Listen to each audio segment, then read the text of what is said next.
Hello and welcome to Virtual Tips. Today I want to talk to you about scheduling Zoom meetings. We've had a lot of discussion about this, and actually there's been a lot of confusion about it.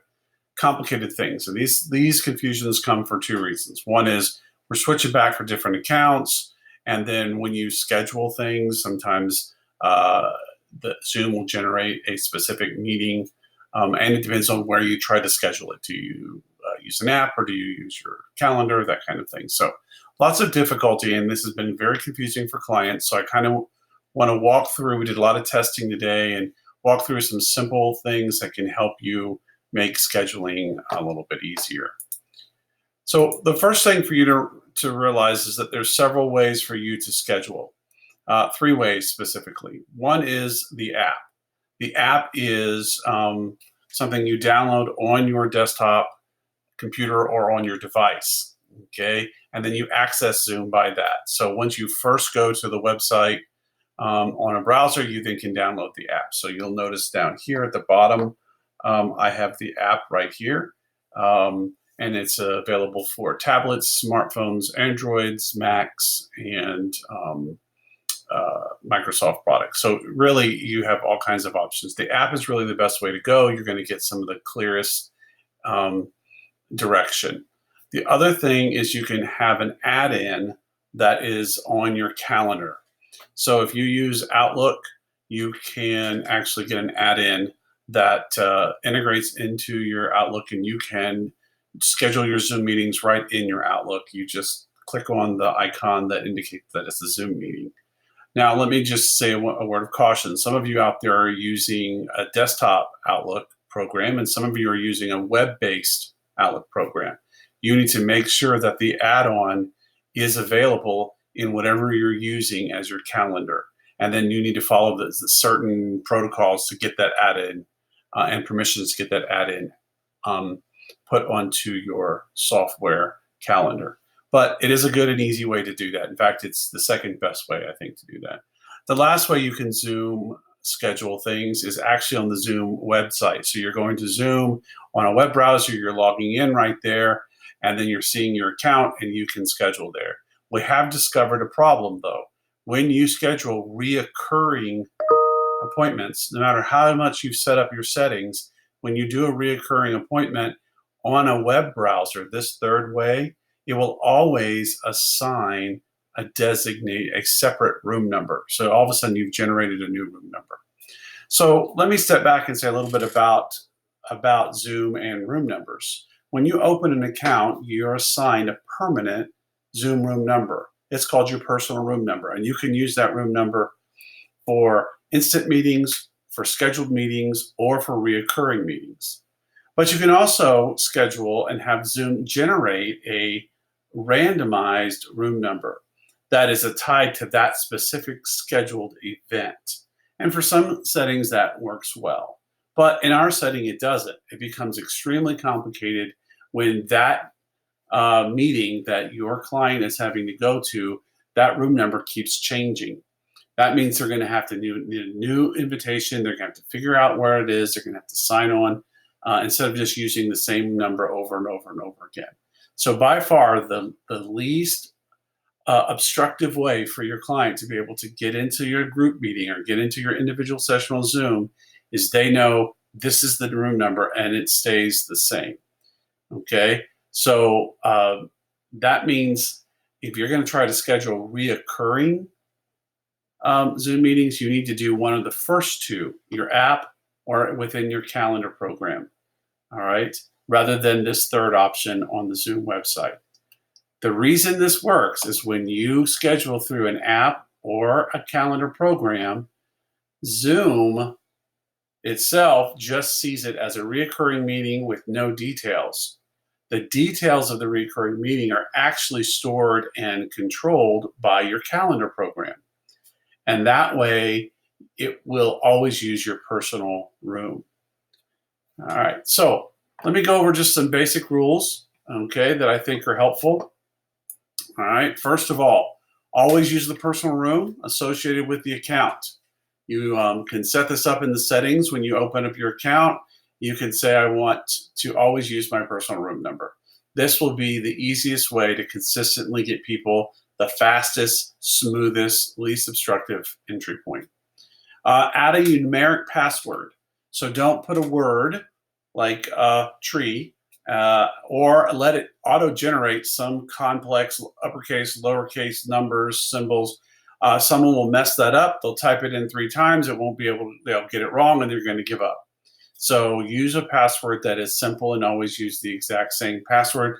Use something that is numeric, and that's the password. So at Turning Leaf, we are all using the exact same numeric password.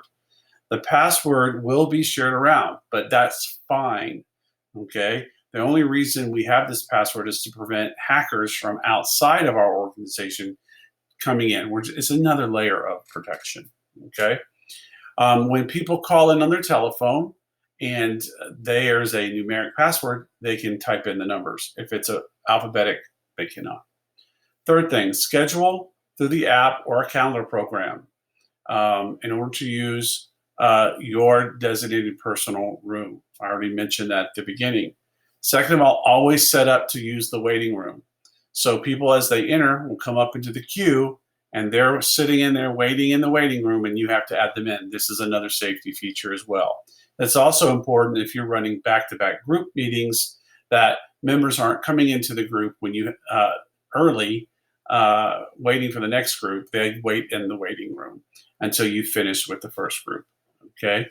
Also, email the invitation, and when you email the invitation, you can email the invite with the room number and the password and the telephone numbers to call in. You can do that from your FCC email, but you can put multiple people in there if you blind carbon copy, all right? If you just carbon copy, everyone sees everybody else's email, and that is a violation of PHI. So you want to use the blind carbon copy, and you can send out that invitation as well.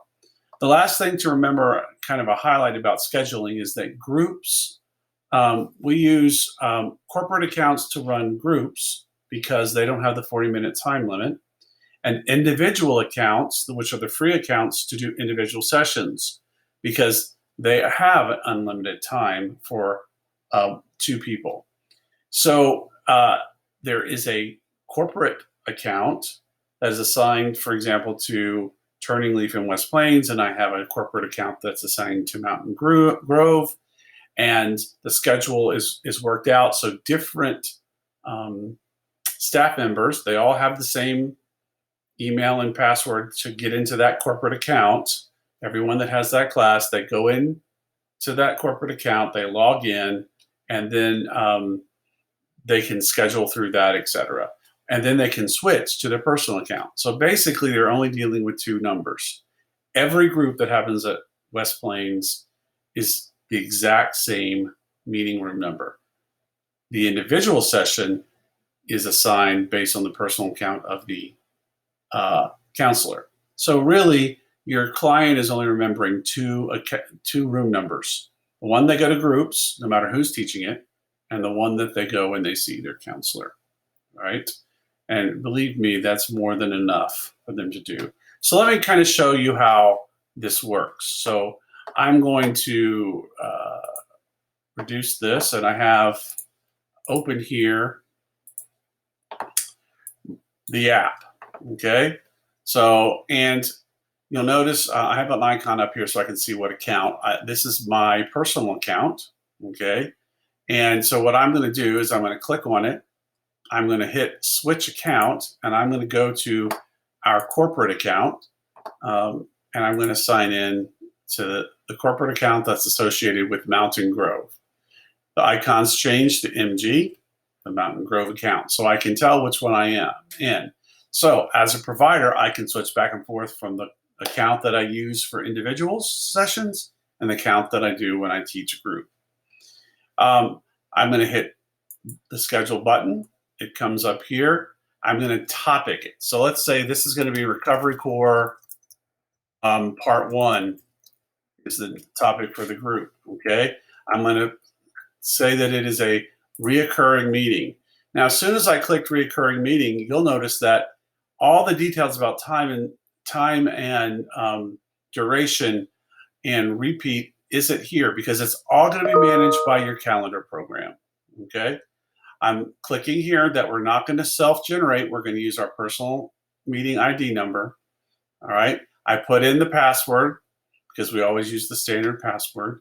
When the host comes on, the video starts off, but when the participants come on, they start right off the bat with their video showing. Telephone and computer and audio, so they can get in all kinds of ways, either way they need to get in. All right. And then what calendar am I attaching it to? I'm attaching it to my Outlook because that's what I use. I'm going to click down here to advanced options.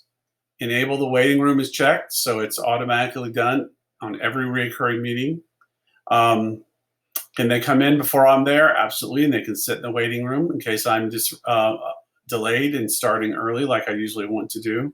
And I've clicked mute participants, so when they first come in, they automatically are muted. That prevents some of the loud disruptions that happen when people are first logging on. Okay. This only authenticated users can join. That means people that have actually have their own Zoom accounts. So don't check that. Okay. And automatically record meetings. Don't check that. Leave that empty as well. So then I'm going to hit the schedule button. And what comes up is a scheduling window in my Outlook. So it's forced that up. I have the schedule. It says the subject right there. So it brought this information over. And then I'm going to say, look, this is going to be an hour-long meeting. It's going to start on the 29th. And I'm going to have it reoccur. All right. It's on the 29th for 1 hour. So it's set there. Then I hit the recurrence button. All right, I want it to do weekly. All right, every week on Wednesday. It starts today. I'm going to put the end date as of December. All right, so it'll go all the way to the end of December. It's for an hour, just like I had indicated. Then I hit OK. It's generated all this information into the program.